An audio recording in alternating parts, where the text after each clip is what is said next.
Indonesia pada tahun ini mengalami anomali cuaca. Musim hujan di Indonesia diprediksi akan datang lebih awal atau maju dari biasanya. BMKG pun meminta masyarakat untuk bersiap melakukan mitigasi potensi bencana hidrometeorologi. Selain diprediksi musim hujan yang akan datang lebih awal dari biasanya, sejumlah wilayah di Indonesia akan mengalami musim hujan lebih besar dari biasanya. Kepala BMKG Dwi Korita Karnawati mengimbau pemerintah daerah setempat dan masyarakat untuk mewaspadai, mengantisipasi, dan melakukan aksi mitigasi lebih awal guna menghindari serta mengurangi risiko bencana. BMKG memproyeksikan dari total 342 zona musim atau ZOM di Indonesia sebanyak 14,6% akan mengawali musim hujan pada September 2021. Meliputi Sumatera bagian tengah dan sebagian Kalimantan. Kemudian 39,1% wilayah pada Oktober 2021 mencakup Sumatera bagian selatan, sebagian besar Kalimantan, Sulawesi, Jawa, dan Bali. Sementara 28,7% wilayah lainnya pada November 2021 meliputi sebagian Lampung, Jawa, Bali, Nusa Tenggara, dan Sulawesi.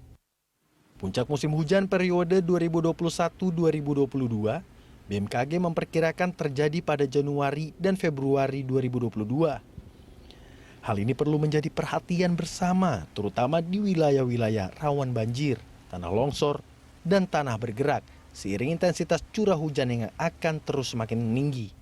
Dengan musim hujan lebih awal, masyarakat diingatkan untuk meningkatkan kewaspadaan terhadap potensi kejadian cuaca ekstrim yang bisa terjadi di masa peralihan dari musim kemarau ke musim hujan.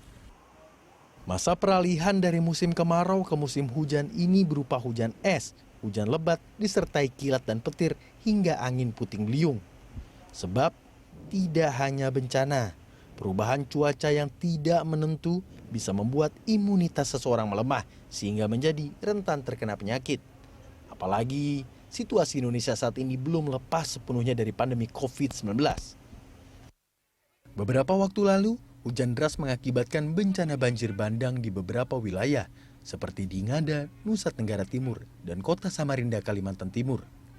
Di Ngada, Nusa Tenggara Timur, banjir bandang menyebabkan sejumlah rumah warga terhanyut. Musibah ini juga menyebabkan 2 warga meninggal dunia, 1 hilang, dan 2 lainnya terluka. Sementara itu, banjir bandang yang terjadi di Samarinda, Kalimantan Timur mengakibatkan puluhan rumah terendam banjir. Waspada, musim hujan lebih awal. Itulah topik dialog kita pagi ini. Badan Meteorologi, Klimatologi, dan Geofisika memprediksi musim hujan di Indonesia akan datang lebih awal dari biasanya tahun ini. Sebagian wilayah Indonesia akan memasuki musim hujan pada bulan September dan Oktober. Dengan demikian, masyarakat diminta waspada terhadap potensi bencana hidrometeorologi. Dan untuk membahasnya kita sudah terhubung dengan Kepala Bidang Analisis Variabilitas Iklim BMKG, Supari. Selamat pagi, Mas Supari. Selamat pagi, Mas Dodi. Apa kabar? Baik, sehat selalu ya, Mas Supari ya. Ya, alhamdulillah. Oke, Mas Supari, jadi kita harus sedia payung sebelum hujan nih ya, karena menurut perkiraan BMKG ya bahwa tahun ini musim hujan akan datang lebih awal. Mungkin lebih tepatnya kapan? Karena tampaknya beberapa daerah ini bulan ini sudah memasuki musim hujan. Betul, Mas Dodi. Sebagian wilayah kita September ini sudah masuk musim penghujan. Itu diantaranya sebagian Sumatera di bagian tengah dan utara, dan juga sebagian Kalimantan. Bahkan sebenarnya kalau kita analisis itu di akhir Agustus ini pun, ke Agustus kemarin pun sudah ada wilayah yang masuk musim penghujan. Oke, apa kemudian atau faktor-faktor apa yang menyebabkan beberapa daerah itu bisa memasuki musim hujan lebih awal dibandingkan daerah-daerah lain? Ya, secara umum yang kita analisis faktornya adalah suhu permukaan laut Indonesia. Jadi perairan Indonesia itu sekarang kondisinya lebih hangat dibandingkan normalnya, Mas Dodi. Dan ini menyebabkan banyaknya penguapan dan tentu saja kemudian berakibat pertumbuhan awan yang banyak dan meningkat curah hujan. Curah hujan yang meningkat artinya awal musim hujan juga maju. Kemudian yang kedua, di sepanjang musim kemarau ini kita beberapa kali terjadi gangguan atmosfer yang orang menyebutnya itu tropical atmospheric wave gitu ya, gelombang atmosfer. Ya itu menyebabkan tingginya curah hujan. Misalnya di pertengahan Agustus dan akhir Agustus itu analisis kita curah hujan memang di atas normal dan itu disebabkan oleh fenomena MCO. Kemudian yang sekarang terjadi di minggu pertama September ini ada gangguan atmosfer juga yang menyebabkan Indonesia wilayah tengah itu di atas normal hujannya. Misalnya kemudian curah hujan yang tinggi ini memicu juga banjir di Kalimantan itu. Nah, gangguan atmosfer ini sendiri apakah memang baru kali ini terjadi atau seperti apa, Pak Supari? Ya, tidak. Sebetulnya fenomena cuaca itu memiliki kecenderungan yang berulang ya, Mas. Okay. Jadi dia itu sesuatu yang periodik terjadi. Hanya ada fenomena yang kita sebut sebagai kejadian interseason atau di dalam satu musim gitu. Dia paling mengganggunya hanya sekitar seminggu gitu, tapi dia datang berulang, kadang 30 hari, kadang 45 hari sekali, kadang 60 hari. Nah, problemnya kan memang fenomena-fenomena ini datangnya itu tidak fix. Misalnya kalau dia datang tiap hari Senin, gitu kita mudah ya menebaknya. Nah, dia kadang tidak fix, sehingga kita perlu memprediksi kapan dia datang. Sebenarnya gejala-gejalanya itu bisa diketahui secara sains. Oke, karena program kita namanya Good Morning Jakarta, kita juga perlu mengecek ya kondisi atau status Jakarta. Karena tadi saya buka situs BMKG, itu agak mengkhawatirkan. Ada tulisan waspada potensi hujan disertai kilat atau petir dan angin kencang di wilayah Jakpus, Jakbar, Jaksel, dan Jaktim antara siang hingga sore hari. Waspadai potensi banjir di Jaksel dan Jaktim. Jadi ada potensi banjir di Jaksel dan Jaktim. Ya, kalau kita perhatikan Mas Dodi, beberapa hari terakhir ini kan meskipun kemarau, tapi curah hujan cukup tinggi ya. Biasanya terjadi di sore hingga malam hari gitu. Dan ini kalau kita runtut, dia gabungan antara fenomena lokal dan gangguan atmosfer tadi. Gangguan atmosfer itu menyediakan kondisi atmosfer yang lebih basah. Di satu sisi, kondisi lokal Jakarta dan ke arah Bogor itu sebenarnya mekanismenya begini, Mas Dodi. Jadi kalau siang hari itu terjadi pemanasan gitu, kemudian angin akan membawa dari uap air dari laut di Jakarta kemudian ke arah atas, ke arah Bogor ya, itu kan dia elevasinya makin tinggi. Nah, karakternya uap air itu kalau menapaki daerah makin tinggi, maka kemudian dia akan memicu pertumbuhan awan. Makanya kalau di daerah Jakarta Selatan, Bogor itu sore hari itu hingga malam hari itu berkembang awan-awan yang kemudian memicu hujan. Oke, kemudian mungkin bisa memberikan imbauan buat warga Jakarta yang hari ini akan beraktivitas terkait dengan potensi banjir tadi di wilayah Jaksel dan Jaktim? Ya, terutama informasi BMKG harap dimonitor terus gitu. Kan kita mengeluarkan informasi baik yang sifatnya perakiraan harian maupun yang no casting. No casting itu peringatan dini. Jadi teman-teman di Kedeputan Meteorologi itu memantau menggunakan radar, dan kalau ada perkembangan yang lebih signifikan itu akan segera diinformasikan ke masyarakat, baik melalui BPBD maupun melalui channel-channel berita. Demikian, Mas. Iya, karena media sosialnya BMKG juga update terus ya, Instagram, Twitter juga update terus dalam memberikan perakiraan cuaca begitu, bahkan harian begitu. Nah, kita juga ingin tahu sebetulnya indikator yang sering muncul peralihan dari musim kemarau ke musim hujan itu biasanya apa sih, Pak Supari? Ya, musim peralihan itu memang cuacanya dinamis sekali. Itu disebabkan karena, jadi kalau peralihan musim itu kan pada dasarnya di atmosfer itu terjadi pergantian angin dominan. Misalnya kalau kita musim kemarau itu angin dominannya adalah, kita menyebutnya dulu monsun Australia gitu, anginnya angin timuran. Nanti kalau musim penghujan kan monsunnya Asia, anginnya dominan baratan. Nah, ketika terjadi pergantian arah angin itu atmosfer menjadi lebih labil. Dan itu berpotensi menimbulkan cuaca-cuaca ekstrim yang terjadi mendadak. Makanya kalau di musim peralihan kita sering menjumpai misalnya angin ribut, hujan disertai petir, kilat, puting beliung, itu secara frekuensi akan lebih banyak terjadi pada musim peralihan. Oke, jadi kalau misalnya kita sering menemui fenomena angin puting beliung, dan kemudian saya kalau baca ini, koreksi saya jika saya salah, mungkin beberapa di antaranya hujan es begitu ya, kilat dan petir, ada kemungkinan itu adalah kita akan segera memasuki musim yang baru, yaitu musim hujan begitu ya. Nah, tadi kan kita sudah menurut perkiraan dari BMKG musim hujan akan datang lebih awal tahun ini. Apakah curah hujannya sendiri akan juga lebih besar, lebih ekstrim dibandingkan tahun-tahun sebelumnya? Ya, Hasil perakiraan kami secara nasional sebetulnya sebagian besar itu normal kondisinya, karena dia maju di awal, tapi kemungkinan di pertengahan musim hujan nanti kondisi curah hujan itu datar ya, artinya mendekati normal gitu. Sehingga 71% wilayah kita itu diperkirakan kondisinya justru normal. Nah, yang perlu diwaspadai adalah ada 26% yang menurut perakiraan kami itu akan mengalami curah hujan di atas normal. Itu akan meliputi sebagian Aceh, sebagian Sumatera Utara, kemudian Sumatera pesisir timur ya, ada daerah Riau, sebagian kecil di Jawa gitu, spot-spot, Kalimantan, utamanya Kalimantan Utara dan Kalimantan Timur itu akan mengalami curah hujan yang lebih basah di musim hujan ini. Kemudian bagian Nusa Tenggara Barat dan Nusa Tenggara Timur dan Papua bagian selatan. Itu yang kami perkirakan akan mengalami curah hujan sepanjang musim penghujan itu di atas normal. Oke, jadi buat masyarakat di daerah-daerah tersebut itu harus lebih ekstra waspada begitu ya, karena curah hujannya mungkin akan lebih besar dibandingkan daerah-daerah lain. Nah, kita kan juga sering, kalau di Jakarta sendiri kita kan sering mengalami yang namanya banjir besar di awal tahun begitu ya, dalam beberapa tahun terakhir itu terjadi. Apakah kemudian potensi itu akan terjadi lagi di Januari 2022 atau peralihan tahun? Dalam konteks banjir itu kan fenomena cuaca, fenomena dalam skala harian. Kita secara sains kita menebak event-event yang sifatnya harian dalam jangka waktu yang beberapa bulan ini kan kita di September masih 3 bulanan, itu mungkin peluang untuk benarnya itu kecil.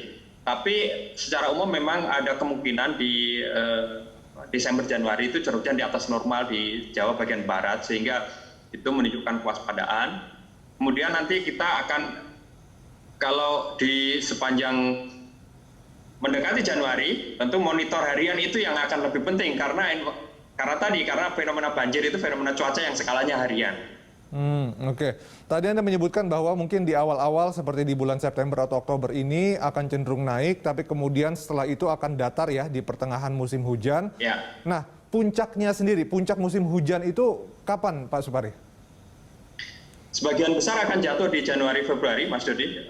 Itu memang secara klimatologis dia adalah ketika angin monsun itu mencapai kuatnya, dan kita menyebutnya ada daerah ITCZ, daerah pertemuan angin di atas, yang di Januari itu di atas Jawa, sehingga di situ hujan itu akan mengumpul. Sebagian besar wilayah zona musim yang berada memang di Pulau Jawa itu akan mengalami puncak hujan di Januari Februari. Tapi tentu saja akan menyesuaikan, misalnya daerah-daerah yang awal datangnya musim hujan dia lebih awal ya puncak musim hujannya. Dan ada daerah-daerah juga yang puncaknya mungkin di Maret dan April gitu. Jadi tidak sama, tapi sebagian besar wilayah Indonesia itu mengalami puncak musim hujan di Januari Februari.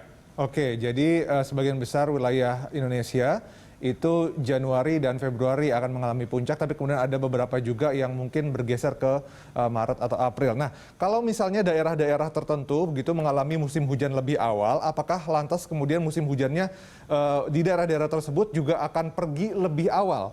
Maksudnya langsung beralih ke musim kemarau lebih awal?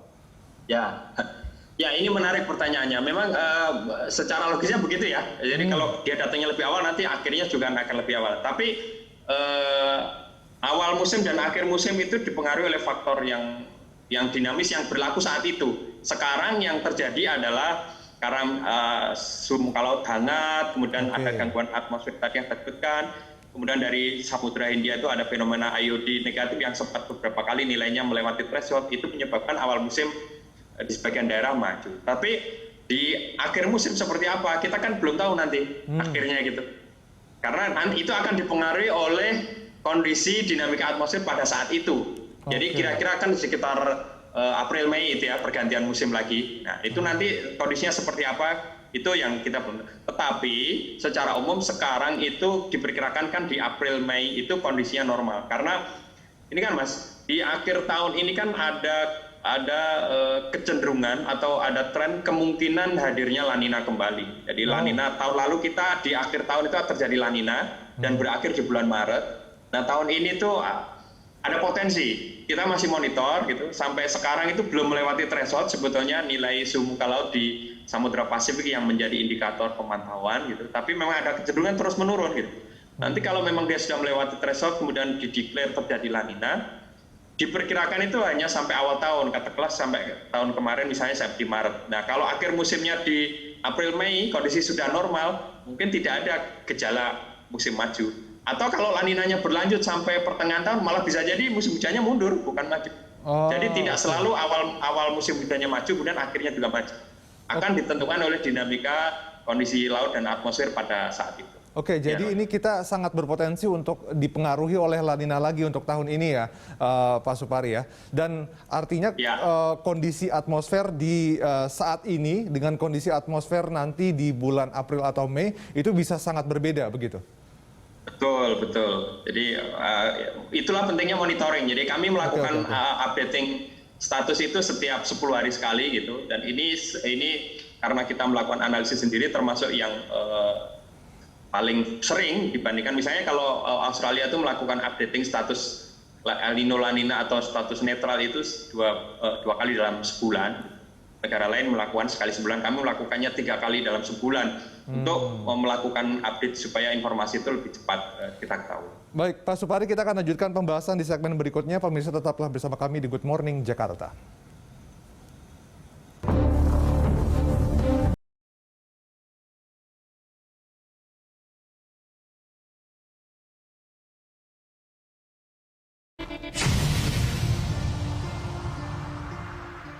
Kembali kita lanjutkan dialog dengan tema waspada musim hujan lebih awal bersama Pak Supari. Pak Supari, ini tadi saya mau nanya tapi terpotong oleh jeda.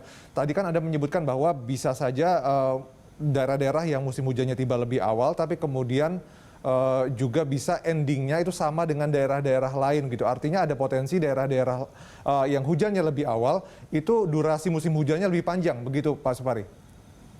Ya, betul. Jadi awal musim itu tidak selalu awal musim yang maju tidak selalu durasinya itu tetap atau sehingga kemudian akhir musimnya menjadi maju, karena akhir musim itu akan dipengaruhi oleh dinamika pada saat itu nanti gitu di sekitar April Mei, maka sebenarnya durasi itu akan ditentukan oleh kondisi tanah nanti gitu. Tetapi yang unik adalah bahwa durasi yang panjang tidak selalu juga berarti itu kondisinya di atas normal, karena akan sangat tergantung pada distribusi hujan yang jatuh sepanjang durasi musim itu seperti apa gitu.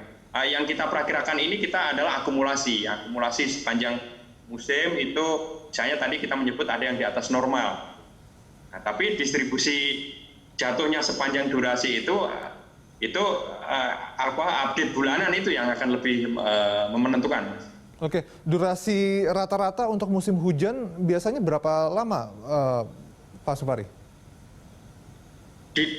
Kita itu secara umum kalau di daerah-daerah selatan Indonesia itu musim kemaraunya lebih pendek dari musim hujan ya. Jadi musim kemarau itu kan sekitar 3 bulanan, 3 sampai 4 bulan. Sementara musim hujannya lebih panjang. Oke. Jadi tapi di daerah-daerah yang di utara itu ada daerah-daerah yang mengalami 2 puncak. Misalnya di daerah Sumatera pesisir timur itu ada daerah-daerah yang puncak hujannya itu 2 kali, Mas. Jadi di sekitar Maret April nanti mengalami puncak hujan, terus nanti di sekitar Oktober November itu mengalami puncak hujan lagi. Jadi di Indonesia itu uniknya itu ada daerah-daerah yang mengalami 2 puncak musim hujan. Itu kebanyakan di Indonesia bagian utara ya, misalnya Sumatera pesisir timur, kemudian Kalimantan di bagian barat. Sementara di wilayah selatan Indonesia itu sebagian besar mengalami puncak hujan 1 kali saja di Januari dan Februari. Ada yang di Desember, sementara ada daerah lagi yang mengalami musim berkebalikan dengan di wilayah Jawa, misalnya di daerah Ambon itu ketika kita yang tinggal di Jawa itu mengalami musim kemarau, di sana itu kalau Juni Juli itu justru puncak musim hujan, Mas Dodi. Jadi musimnya berkebalikan. Itu uniknya iklim di Indonesia yang sangat bervariasi secara spasial atau secara keruangan. Nah, tadi Anda juga menyebutkan bahwa kalau suatu daerah itu punya durasi musim hujan lebih panjang, belum tentu curah hujannya gitu ya di atas normal juga begitu. Nah, di daerah mana saja kemudian di Indonesia yang combo gitu ya, risikonya ganda, artinya musim hujannya panjang dan kemudian curah hujannya juga berpotensi di atas normal. Itu daerah-daerah mana saja tuh, Pak Supari?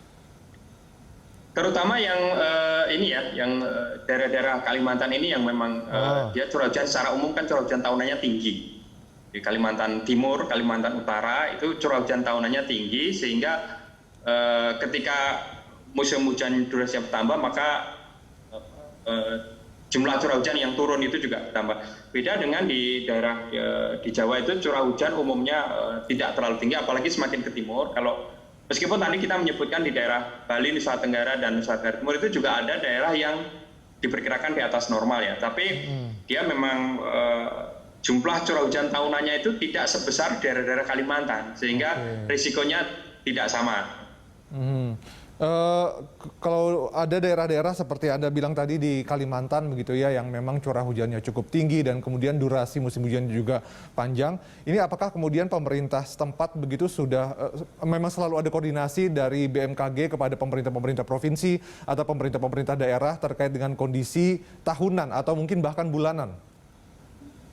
Ya, sejauh ini yang dilakukan oleh BMKG adalah misalnya begitu kita mengeluarkan produk perakiraan musim hujan itu kami berkirim surat baik kepada Presiden dan juga kepada Gubernur untuk menyampaikan hasil perakiraan BMKG terkait dengan daerah-daerah yang berpotensi misalnya perlu penanganan antisipasi bencana. Misalnya daerah-daerah yang tadi disebutkan bahwa dia di atas normal. Tapi ada juga daerah yang misalnya di bawah normal, itu juga kita beritakan, karena baik di atas normal maupun bawah normal itu kan sama-sama meningkatkan risiko bencana ya, hanya saja bencana yang berbeda. Itu kita sampaikan secara surat kepada pemerintah pusat dan kepada pemerintah daerah, Mas Dodi.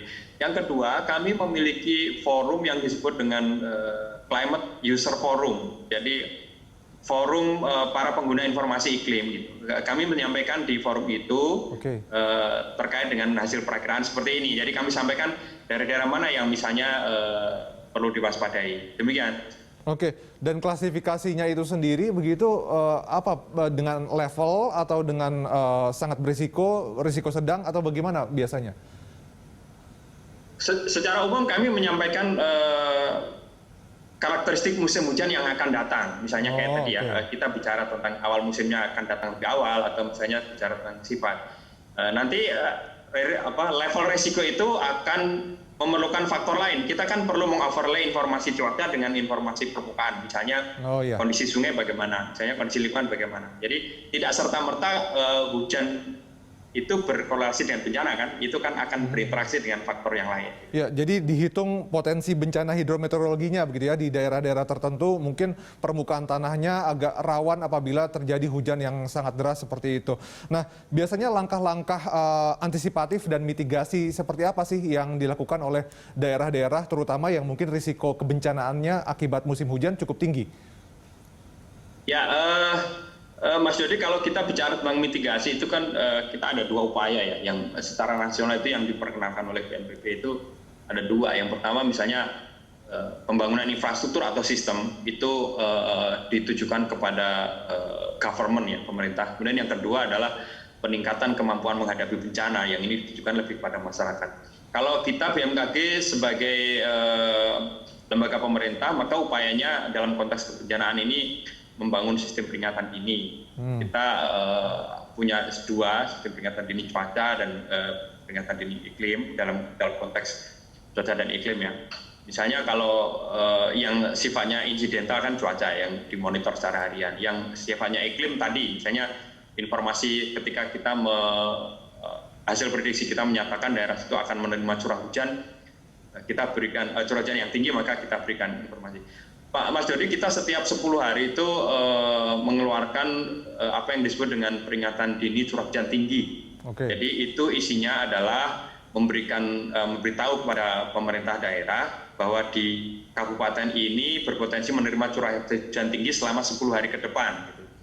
Nah itu harapannya begitu kita memberikan informasi, maka ada langkah-langkah selanjutnya yang diambil oleh pemangku kepentingan untuk mengurangi risiko bencana. Gitu, Mas. Dan informasi-informasi itu juga dipublikasikan ke masyarakat ya, Mas Supari ya, lewat media-media sosial begitu? Ya betul, Mas. Jadi Humas BMKG men-share informasi itu melalui channel-channel Mas, kemudian kami dari sisi operasional berkirim surat kepada pemangku kepentingan, kemudian juga di website BMKG tentu saja itu yang menjadi corong kami untuk menyampaikan informasi. Iya, jadi jangan lupa dipantau juga ya buat masyarakat situs-situs BMKG, Betul. kemudian media sosial. Nah, apalagi sekarang ini ya, Mas, zamannya milenial begini orang lebih suka memantau lewat sosmed gitu kan. Kalau masyarakat yang sekarang mungkin dengan surat itu tidak terlalu tertarik, tapi masyarakat milenial lebih suka dengan sosmed. Jadi sosmed itu menjadi salah satu senjata BMKG untuk menyampaikan informasi kepada masyarakat. Ya, jadi follow aja ya akun-akun media sosial dari BMKG karena di situ akan ada terus. Terus kemudian sejauh ini yang dipantau oleh BMKG sendiri, kan tadi BMKG tentu saja terus mengupdate informasi kepada sejumlah daerah terkait dengan risiko musim hujan yang berbeda di daerah-daerah tertentu. Tapi literasi masyarakat sendiri terhadap informasi cuaca sejauh ini seperti apa sih kalau dari pandangan BMKG? Ya, saya rasa dari sisi masyarakat sekarang jauh lebih care, jauh lebih peduli terhadap informasi iklim ya. Karena kalau dulu mungkin ketika kita merasakan bahwa iklim itu ya dalam tanda kutip begitu-begitu saja atau mudah ditebak gitu, orang kan kemudian sudah seolah-olah sudah bisa menebak sendiri nanti cuacanya begini. Tapi sekarang dengan kondisi alam yang berubah, orang mengatakan bahwa cuaca sekarang itu tidak lagi mudah diprediksi seperti dulu gitu. Misalnya kalau masyarakat itu kan memahami biasanya kalau hujan itu jatuhnya ya di bulan-bulan yang berber gitu kan, November, Desember. Sekarang di bulan-bulan September begini masih ada banyak hujan gitu. Itu menyebabkan masyarakat menjadi lebih peduli dengan informasi iklim. Yang kedua, mungkin kemajuan teknologi yang mempengaruhi bahwa sekarang informasi cuaca itu kan tidak lagi sesuatu yang sulit dijangkau, sekarang ada di tangan masing-masing melalui gadget mereka masing-masing, sehingga ini memudahkan kita menyebarkan informasi. Iya, karena terkadang ini cerita bagi sebagian masyarakat begitu, terkadang mereka baru ngecek informasi cuaca ketika memang dalam beberapa hari sudah hujan, sudah banjir, baru kemudian ngecek gitu. Oh, hari ini ternyata hujan, hari ini tidak dan sebagainya begitu. Tapi yang jelas sekarang karena kita sudah akan segera memasuki musim hujan, masyarakat diimbau ya oleh BMKG ya Pak Supari untuk terus-menerus rutin mengecek perkiraan cuaca dari BMKG. Jadi kalau misalnya mau kemana-mana sekarang sedia payung begitu kan, karena musim hujan rata nih kayaknya di mana-mana. Terima kasih atas informasinya dan waktunya juga Pak Supari, sehat selalu untuk Anda. Ya, terima kasih Mas Juri. Ya, dan pemirsa tetaplah bersama kami. Good Morning Jakarta akan kembali dengan ragam informasi lainnya.